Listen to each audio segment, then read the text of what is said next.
May gintong aral na tinuro sa atin si Sydney Sweeney sa viral interview niya sa GQ magazine. Ano iyon?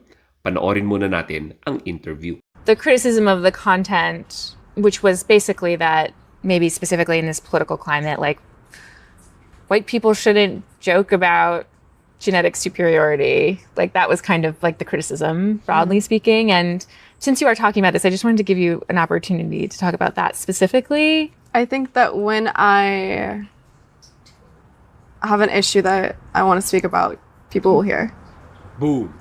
Basically, ang ginawa ni Sydney dito nung inudyok siya na mag-apologize ng interviewer sa isang akusasyon na obviously hindi totoo, hindi siya kumagat. Parang sinabi niya na, I won't dignify your ridiculous accusation with a response. There's a reason kung bakit best-selling ang aklat na The Subtle Art of Not Giving an F. Kung may nag-accuse sa'yo na social climber ka, just say, I don't care. Kung may nag-accuse sa'yo na hindi mo deserve ang promotion, I don't care. Basta ang mahalaga, yung mga people I care about knows the truth. Kung may nag-accuse sa'yo na homophobe or transphobe, I don't care. Or better yet, bigyan nyo sila ng ganitong look.